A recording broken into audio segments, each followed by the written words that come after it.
Assalamualaikum warahmatullahi wabarakatuh. Hello everyone, perkenalkan nama saya Dia Rizky Pratiwi dengan NIM 19,05520132 dari kelas C1 Prodi Akuntansi Fakultas Ekonomi dan Bisnis Universitas Tikubang Semarang. Pada video kali ini saya akan memaparkan materi mengenai wawancara dan interogasi. Video ini dibuat guna memenuhi penilaian ujian akhir semester presentasi mata kuliah audit investigatif dengan dosen pengampu Bapak Arif Himawan. Wawancara dan interogasi merupakan suatu teknik atau alat investigasi yang sangat penting.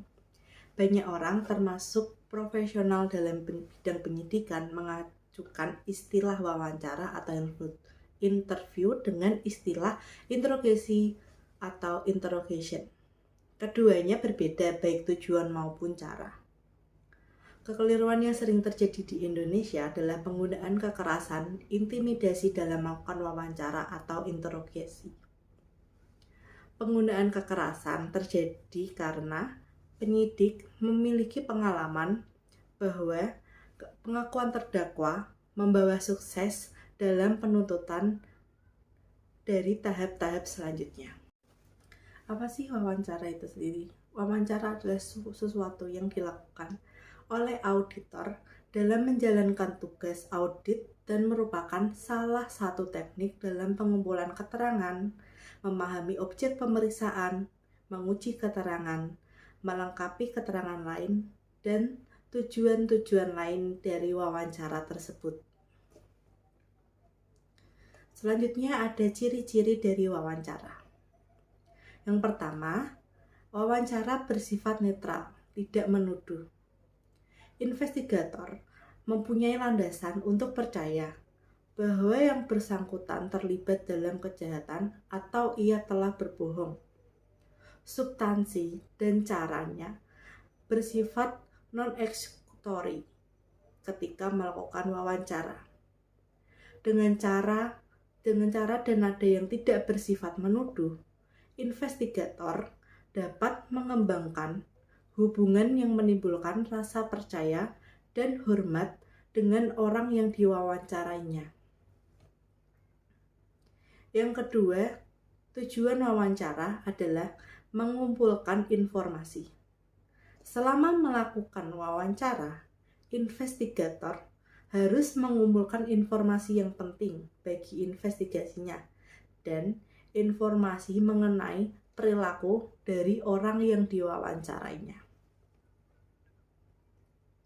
Yang ketiga, wawancara dapat dilakukan pada awal investigasi, yaitu dengan tujuan wawancara adalah mengumpulkan informasi. Tentunya semakin banyak informasi yang diketahui pemeriksa sebelum wawancara dimulai, semakin baik. Wawancara terkadang terpaksa dilakukan meskipun baru mempunyai gambaran kasar tentang bagaimana kemungkinan fraud dilaksanakan atau bahkan sebelum pemeriksaan dapat mengidentifikasi bukti yang harus diperoleh. Yang keempat, wawancara dapat dilakukan dalam berbagai lingkungan atau suasana. Maksudnya di sini adalah pemeriksaan terkadang mempunyai peluang menemui orang itu di kantornya atau dalam perjalanan dari tempat makan siang, di sudut jalan, dan mobil, dan lain-lain. Memang idealnya wawancara dilakukan dalam suatu ruangan khusus.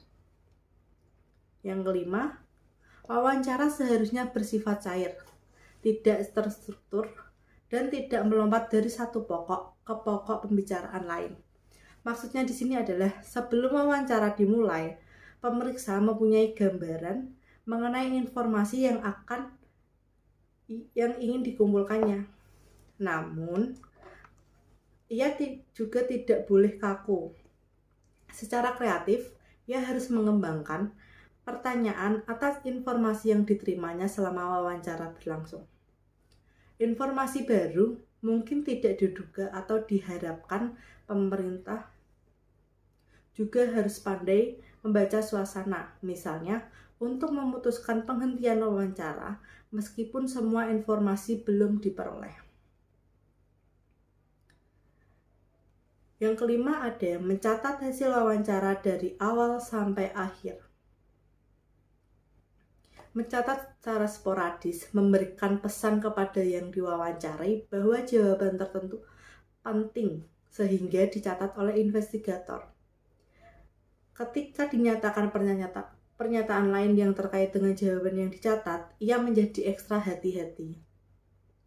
Mencatat secara sporadis akan menghambat informasi selama wawancara. Selanjutnya, ada ciri-ciri interogasi. Yang pertama, bersifat menuduh.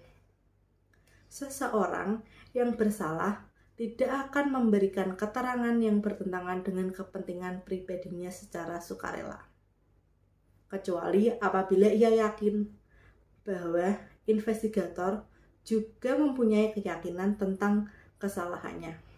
Karena itu, pernyataan yang bersifat menuduh sangat diperlukan untuk memperlihatkan keyakinan yang sejajar. Bandingkan jika pertanyaan berbunyi, "Saya pikir mungkin Anda terlibat merencanakan tindak pidana korupsi ini." Yang diinterogasi dengan cepat membaca bahwa ada ketidakpastian di benak investigator mengenai keterlibatan dalam merencanakan tindak pidana korupsi selanjutnya. Yang diinterogasi ini semakin yakin bahwa sikap yang harus diambil adalah membantah keterlibatannya. Yang kedua, dilakukan dengan persuasi yang aktif. Yang dimaksud pada kedua ini adalah interogasi dilakukan karena investigator percaya bahwa dalam wawancara sebelumnya orang itu telah berbohong. Kalau interogasi dilakukan dengan cara bertanya dan terus bertanya, sangat tidak mungkin investigator akan mendapatkan keterangan yang berisi kebenaran. Untuk memujuknya, menceritakan kebenaran, investigator menggunakan taktik membuat pertanyaan dan bukan mengajukan pertanyaan. Taktik ini akan mendominasi seluruh interogasi. Sebelum seseorang mengaku bersalah, pertama, ia harus bersedia mendengar pernyataan-pernyataan yang dibuat investigator. Yang selanjutnya, tujuan interogasi adalah mengetahui sebenarnya, yang artinya apa yang sebenarnya terjadi, siapa yang sebenarnya melakukan, berapa jumlah atau nilai fraud sebenarnya, dan seterusnya. Yang keempat ada dilakukan pada lingkungan terkontrol atau terkendali. Taktik persuasif yang digunakan memerlukan lingkungan yang ada privasi, tidak terganggu orang yang lalu lalang, dan bebas dari halangan lain. Yang kelima ada hanya dilakukan pada saat investigator mempunyai keyakinan memadai mengenai kesalahan seseorang. Investigator harus mempunyai alasan untuk percaya bahwa seseorang telah berbohong.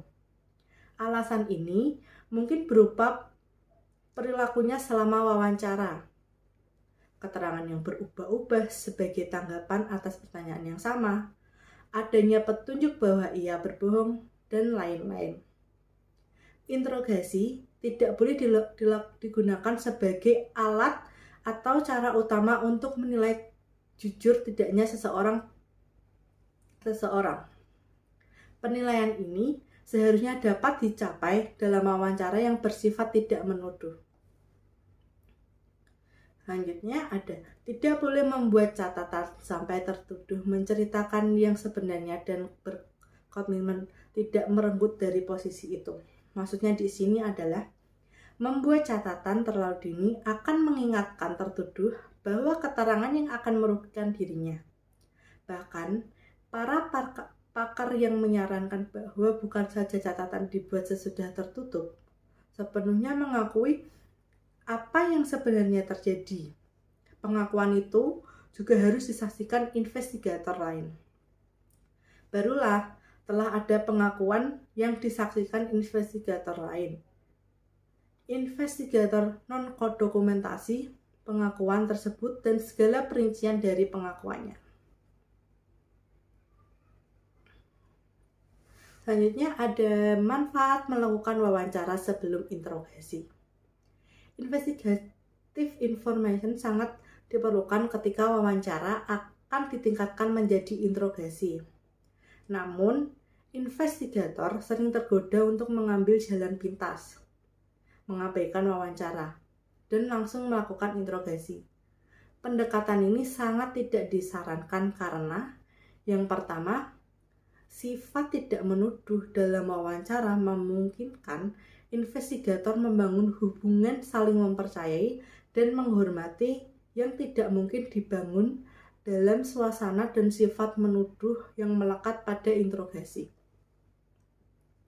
Yang kedua, selama wawancara, investigator seringkali mengorek keterangan penting mengenai tertuduh yang sangat berharga sewaktu melakukan interogasi.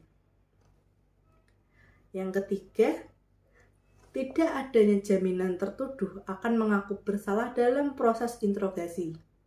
Padahal, kalau ia diwawancarai terlebih dahulu dan memberikan keterangan palsu selama wawancara, investigator dapat menggunakan keterangan dari hasil interogasi yang mengungkapkan kebohongannya.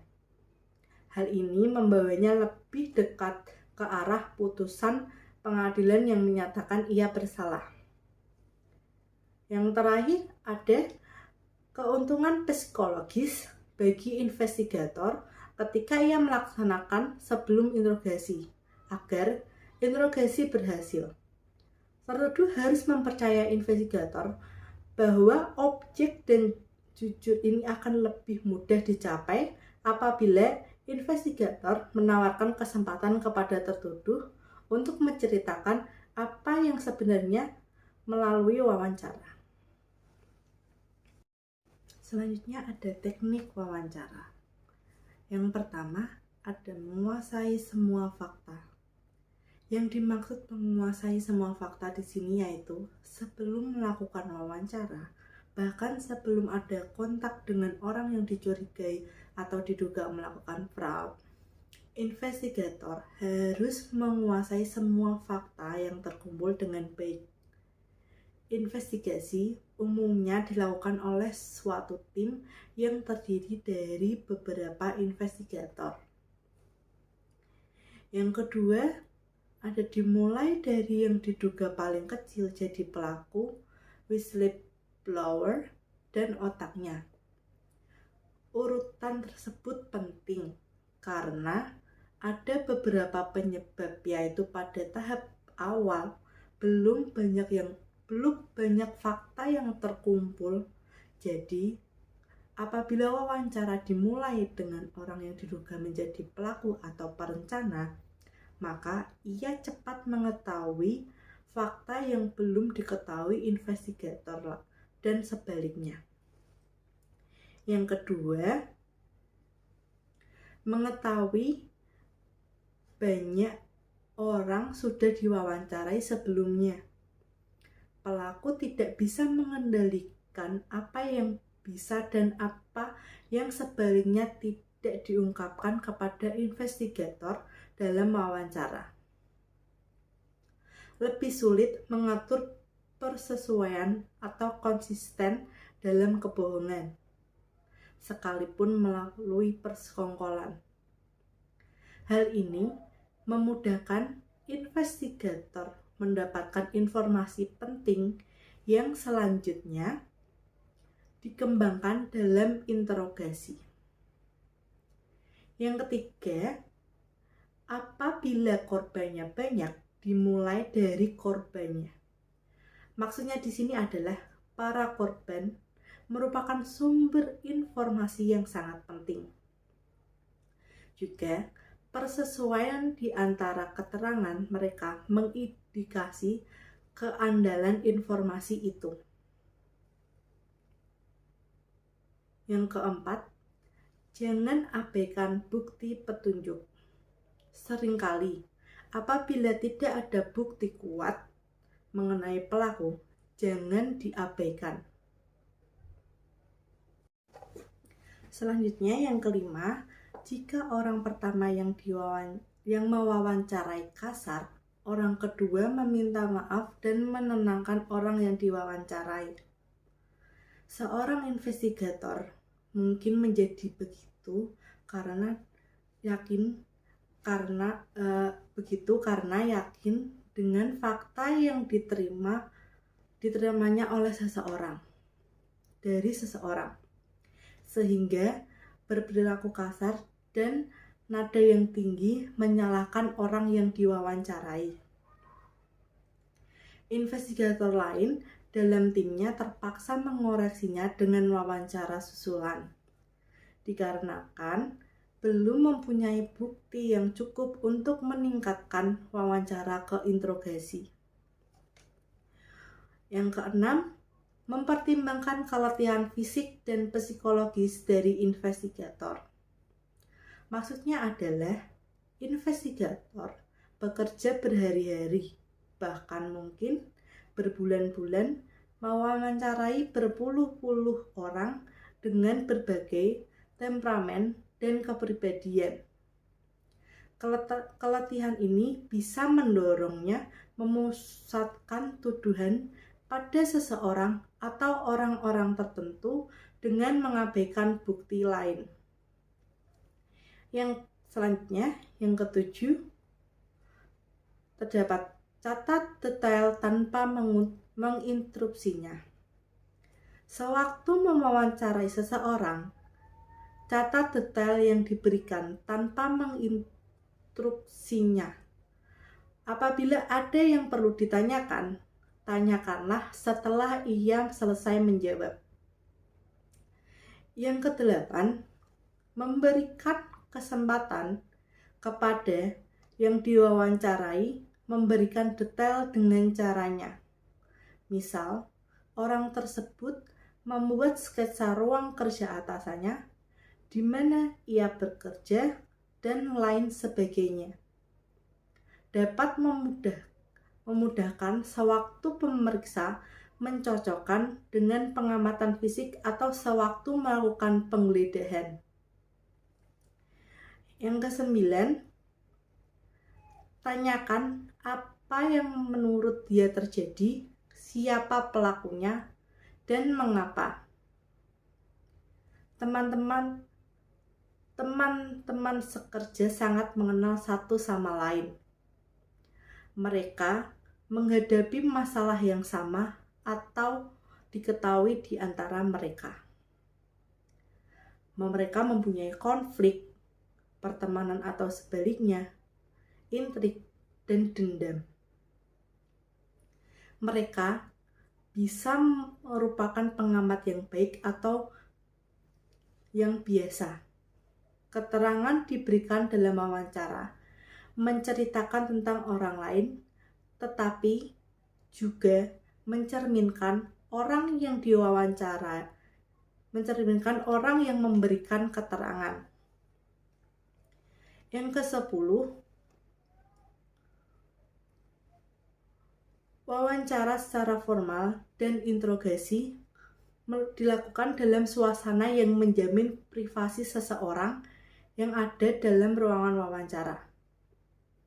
Seseorang yang ada dalam ruang wawancara hanyalah investigator dan yang diwawancarai.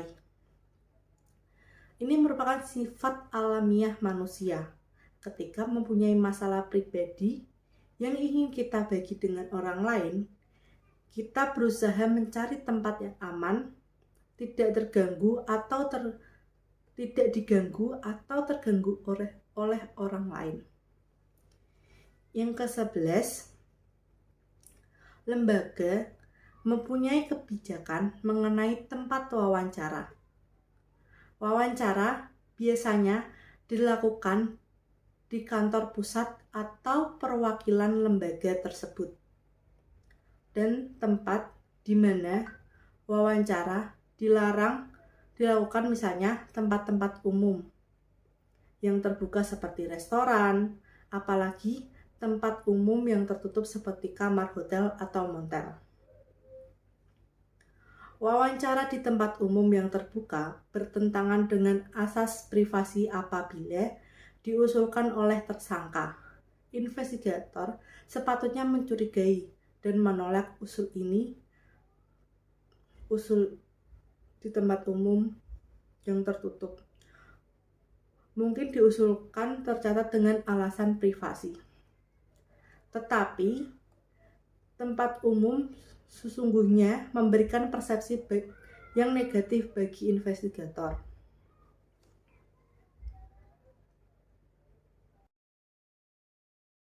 Selanjutnya ada pengadaan ruang wawancara. Berikut saran-saran untuk pengadaan ruang wawancara. Yang pertama, ciptakan ruang suasana privasi. Ruangan ini harus tenang, tidak terganggu suara pembicaraan orang lain atau bentuk kebisingan lain, dan tidak ada pemandangan orang lalu lalang.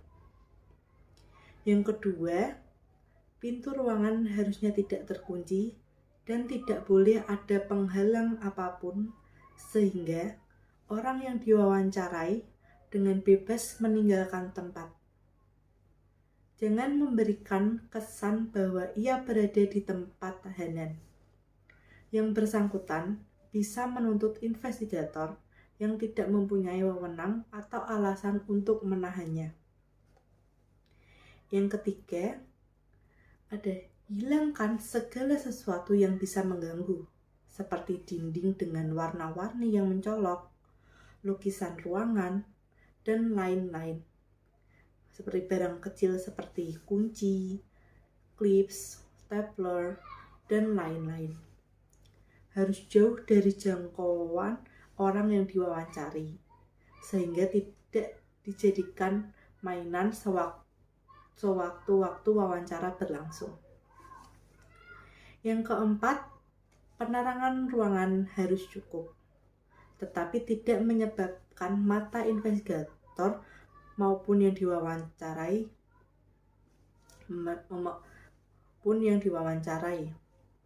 Lampu yang menyorot ke muka investigator akan menghalangi pengamat wajah dan perilaku orang yang diwawancarai.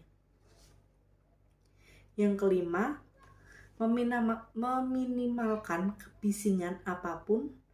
Jangan ada telepon dalam ruangan dan telepon seluler kedua belah pihak sebaiknya dimatikan atau dibuat tanda nada panggil. Yang keenam adalah kursi antara investigator dan orang yang diwawancarai berjarak sekitar 1,5 meter. Kedua orang bertatap muka secara langsung dan tidak terhalang oleh meja atau perabotan kantor apapun. Yang ketujuh, mempunyai denah ruang wawancara yang berbeda untuk keperluan yang berbeda. Berikut ini adalah contoh dari ruang wawancara standar yang memiliki ukuran 3x3 meter. Selanjutnya terdapat ruang pengamatan. Ruang pengamatan merupakan ruangan kecil yang berada di sebelah ruang wawancara. Pada ruangan wawancara ditempatkan cermin satu arah, sehingga orang yang duduk dalam ruang pengamatan dapat melihat ke arah ruang wawancara, tetapi tidak sebaliknya. Pada ruang wawancara tidak dapat melihat ke ruang pengamat. Terdapat mikrofon tersembunyi yang dipasang dalam ruangan sehingga pengamat dapat mengikuti percakapan serta menyaksikan wawancara berlangsung. Selanjutnya ada manfaat ruang pengamatan. Yang pertama, pengamat dapat menyaksikan sepenuhnya proses wawancara tanpa mengganggu privasi yang harus ada dalam ruang wawancara. Yang kedua, pengamat dapat mempelajari gejala pelaku si tersangka. Mengamati gejala pelaku ini sangat penting untuk menyiapkan pengamatan yang nantinya akan melakukan interogasi. Yang ketiga, pengamat di ruang lain merupakan saksi yang dimaksud ketika wanita yang diwawancarai, misalnya menuduh pewawancara melakukan pelecehan seksual dalam ruang wawancara. Juga saksi pria atau wanita sangat penting sebagai penangkal terhadap tuduhan penyiksaan, ancaman, atau bujukan terhadap orang yang diwawancarai. Yang keempat,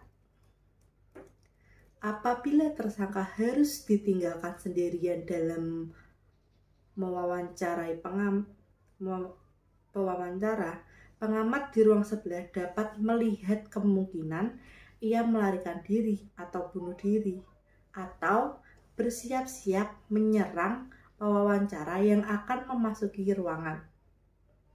Yang kelima, dalam tindak pidana yang melibatkan beberapa tersangka, ruangan ini berguna untuk mengamati perilaku yang tidak tampak ketika wawancara dilakukan perorangan. Dalam tindak pidana yang menggunakan kekerasan di mana anak di bawah umur menjadi korban, anak ini harus ditemani oleh orang tua atau orang lain. Hal ini hampir tidak pernah terjadi dalam kasus fraud. Namun, seandainya harus ada orang ketiga, berikut ini pengaturan tempat duduknya. Yang diwawancarai atau pewawancara mungkin memerlukan penerjemah atau entrepreneur. Misalnya, jika orang yang diwawancarai menggunakan sign language atau bahasa isyarat. Dalam hal ini, untuk denah ruangan wawancara seperti gambar di atas.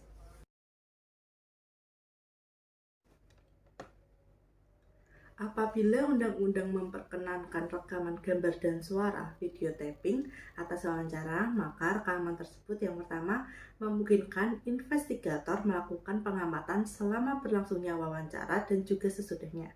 Yang kedua, dapat mengganti berita acara atau memudahkan pembuatan berita acara itu, atau sebagai pendukung berita acara yang ringkas. Yang ketiga, dapat menjadi bukti ketika tersangka mengklaim bahwa wawancara atau interogasi dilakukan di bawah tekanan. Yang terakhir, dapat menjadi pelatihan bagi para investigator. Mereka dapat belajar sikap, ucapan, dan perilaku yang boleh dan tidak boleh ditampilkan selama wawancara atau interogasi.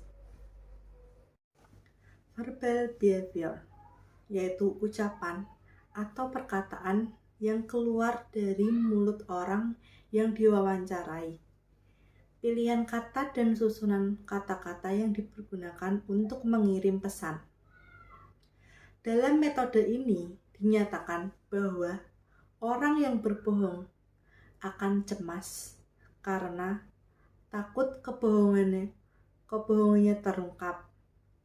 Ketika subjek berbohong dalam wawancara, gejala-gejala perilaku mencerminkan kesadaran untuk menekan atau menghilangkan kecemasannya. Pada dasarnya, pikiran dan tubuh kita bekerja sama untuk mengurangi dan menghilangkan kecemasan tersebut. Inilah konsep dari evaluasi atau verbal untuk mendeteksi kebenaran atau kebohongan dalam wawancara atau interogasi.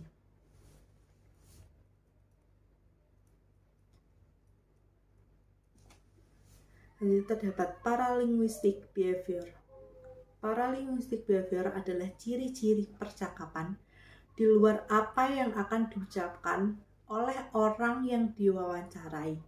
Maksudnya adalah ucapan yang makna sesungguhnya berbeda dari apa yang keluar dari mulutnya. Saluran paralinguistik agak lebih lepas kendali dan sedikit terkontaminasi oleh faktor eksternal, sehingga Saluran tersebut merupakan sumber terbaik mendeteksi kebohongan. Selanjutnya terdapat ciri-ciri perilaku paralinguistic behavior. Yang pertama, respond lately. Menunjukkan rentan waktu antar kata terakhir dari pernyataan investigator dengan kata pertama dari jawaban subjek. Respondensi rata-rata untuk subjek yang jujur adalah 0,5 detik. Sementara itu, untuk subjek yang berbohong adalah 1,5 detik. Yang kedua ada early response. Berkaitan dengan ukuran waktu dari suatu jawaban, response time. Umumnya, jawaban lebih awal merupakan reaksi dari subjek yang jujur dan terlanjur pada awal wawancara. Subjek yang jujur dan akan mengulang jawaban yang lebih awal tadi saat investigator menyelesaikan pertanyaan. Tanda-tanda berbohong sangat perlu diperhatikan ketika early response terjadi pada pertengahan atau akhir wawancara. Pada saat-saat ini, kegugupan subjek jujur sudah merdeka, namun sebaliknya, subjek yang berbohong merasa semakin terpojok. Yang ketiga ada respon lag. Secara statistik, penelitian menunjukkan bahwa subjek yang jujur memberikan jawaban yang lebih panjang dari subjek yang berbohong. Subjek yang jujur ini memberikan jawaban yang selengkap mungkin dan seringkali menawarkan informasi tambahan yang tidak diminta investigator. Isi jawaban dari subjek yang jujur juga masih dalam konteks yang ditanyakan, ia tidak mengalihkan topik bahasan. Sebaliknya, subjek yang berbohong memberikan jawaban singkat, sekedar memenuhi syarat sudah menjawab. Ia khawatir memberikan jawaban-jawaban panjang yang akhirnya justru saling bertentangan. Jawaban panjang dari subjek yang berbohong cenderung bersifat mengalihkan topik pembicaraan dan di luar konteks pertanyaan. Selanjutnya, terdapat respon delivery. Penyampaian jawaban terlihat dari kecepatan, tinggi rendahnya nada, dan kejelasan. Hal ini bisa sejalan dengan apa yang dikatakan, tetapi bisa juga bertentangan. Ketika subjek mengumpat emosi secara jujur, kecepatan dan tinggi rendah nada umumnya meningkat. Subjek jujur ingin investigator memahami jawaban, sehingga ia akan berbicara dengan jelas dan dengan volume yang pas. Subjek yang berbohong cenderung menjawab dengan suara pelan, tidak jelas, dan menggumam. Selanjutnya ada continuity of the response. Jawaban yang jujur mengalir dengan bebas, merupakan tanggapan yang spontan dan apa adanya. Jawabannya mengalir sebagai satu alur pikir. Satu kalimat disusul dengan kalimat yang lain, tersambung menyambung, dan tidak meloncat-loncat dari satu alur ke alur yang lain. Sebaliknya, dalam jawaban dari sudut yang berbohong, ada perilaku berhenti kemudian jalan. Yang terakhir ada erasure behavior. Dalam percakapan sehari-hari, seseorang mengatakan sesuatu yang kedengarannya mungkin menyenangkan bagi lawan bicaranya. Kemudian dia mengatakan, cuma bercanda kok, diiringi dengan alis dan senyum. Gerakan alis dan senyum dalam percakapan mempunyai efek menghapus konotasi yang bersifat tersirat dalam ucapannya. Interogasi. Interogasi bersifat menuduh. Dari pandangan investigator, tersangka ini bersalah meskipun seorang dalam pengertian hukum dianggap bersalah apabila sudah ada ketetapan hakim mengenai hal yang bersifat tetap. Sebelum memasuki langkah pertama dari interogasi, tersangka dipersilahkan duduk dalam ruangan interogasi sekitar 5 menit. Tersangka yang bersalah cepat mereka-reka apa yang akan ditanyakan dan menjejal otaknya dengan jawaban-jawaban. Hal ini menimbulkan ketidaknyamanan. Semakin lama ditinggal sendiri, ia semakin ragu, bingung, dan membuyarkan upaya untuk berbohong. Beberapa tersangka berpikir begitu dalam dan khawatir dengan nasibnya, sehingga mereka terpengaruh ketika investigator memasuki ruangan. Sorot mata dan perilaku umum mengindikasikan mereka mengharapkan kebohongan mereka cepat terungkap. Ada pertentangan batin antara keinginan penuh bohong untuk menutupi kesalahan dan berharap agar kebohongan cepat terungkap, sehingga terlepas dari beban yang berat.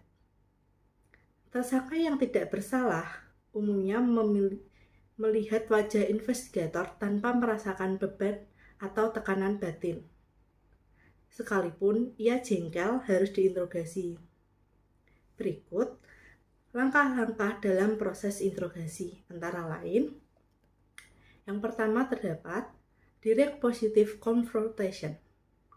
Tanpa ragu sedikit pun, investigator menembakkan sesangkanya secara langsung, tersebut dengan direct.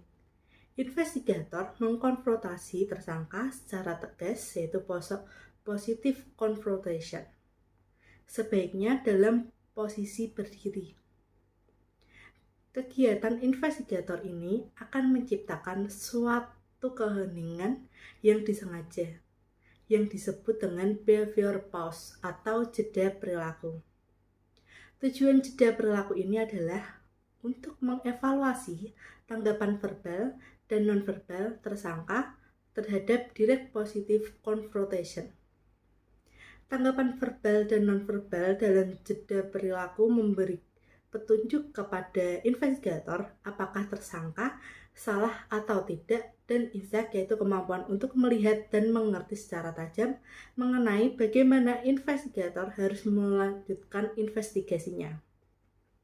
Untuk yang kedua yaitu interrogation. Langkah kedua ini sebenarnya untuk memperkuat pembenaran yang sudah dibuat tersangka. Tersangka yang bersalah akan mendengarkan ini dengan seksama. Sebaliknya, tersangka yang tidak bersalah tidak pernah memikirkan pembenaran untuk melakukan kejahatan itu.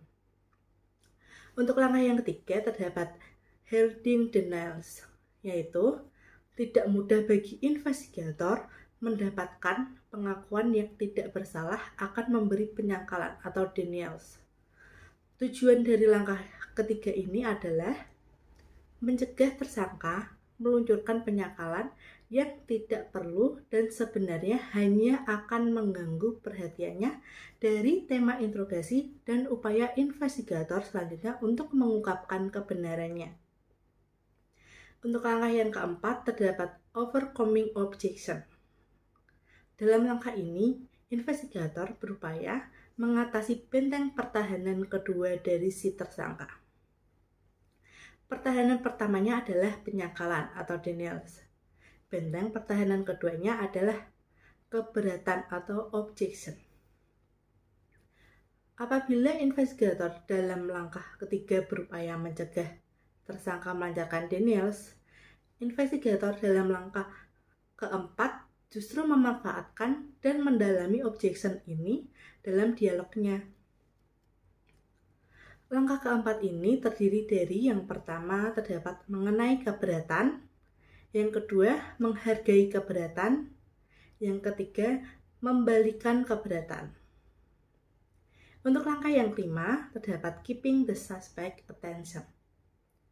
Dalam tahap ini, kedekatan fisik, jarak kursi investigator dan tersangka, serta kontak mata sangat penting. Perilaku verbal dari investigator juga sangat menentukan dan mempertahankan momentum ini. Kedekatan secara fisik akan mendekatkan tersangka secara psikologis kepada investigatornya. Investigator harus mendekati tersangka secara hati-hati dan bukan dengan menarik kursi secara mendadak dan menimbulkan bunyi yang keras. Untuk langkah yang keenam, terdapat holding the suspect passive mode. Pada tahap ini, tersangka menyadari bahwa kebohongan tidak menghasilkan keinginannya tadi. Karena itu, sekarang ia lebih bersedia mendengarkan. Untuk langkah yang ketujuh, terdapat presenting the alternative question.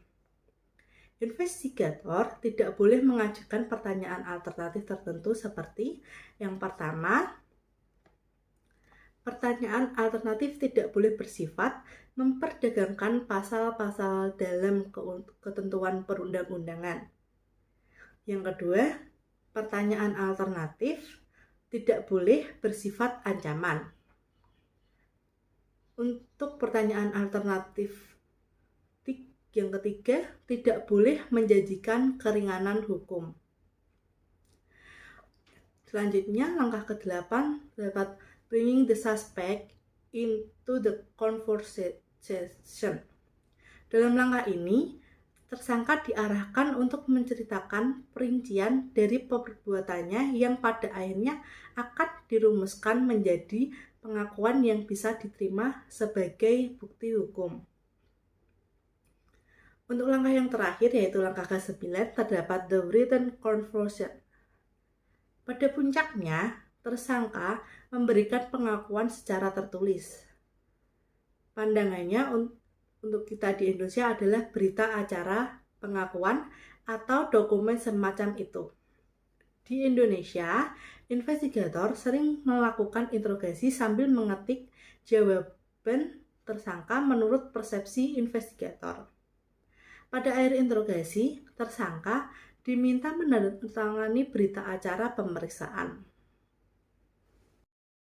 Banyak yang menanyakan, apakah 9 langkah yang disebutkan sebelumnya menghasilkan pengakuan tersangka? Perlu diingat oleh para investigator mengenai yang pertama, tujuan interogasi bukanlah untuk mendapatkan pengakuan bersalah, baik lisan maupun tulisan. Interogasi bertujuan untuk mencari kebenaran. Yang kedua, sukses dari suatu interogasi bergantung pada kejelian investigator untuk mengenali situasi sehingga ia menerapkan prosedur yang tepat untuk langkah yang sedang dijalani. Pertanyaan yang tepat dan cerdas, serta momentum dan dinamika dapat dipertahankan. Yang ketiga, ke-9 langkah tadi mencerminkan progresi mental tersangka. Yang terakhir, tidak semua interogasi harus berjalan dari langkah 1 dan berakhir pada langkah ke-9. Tersangka mungkin masuk secara verbal ke langkah 4 sejak dini dan investigator dapat memasuki langkah 6 secara tepat. Materi yang kami sampaikan pada video ini bersumber dari buku Akuntansi Forensik dan Audit Investigatif edisi 2 Tuan Kota 2016. Berikut ada kalimat yang mengajak kita untuk selalu berpikir positif. Karena sebuah pemikiran yang negatif tidak akan pernah memberimu kehidupan yang positif. Sekian video presentasi dari saya. Apabila ada salah kata dan pengucapan, mohon dimaafkan. Jangan lupa untuk like, comment, subscribe, and share. Wassalamualaikum warahmatullahi wabarakatuh.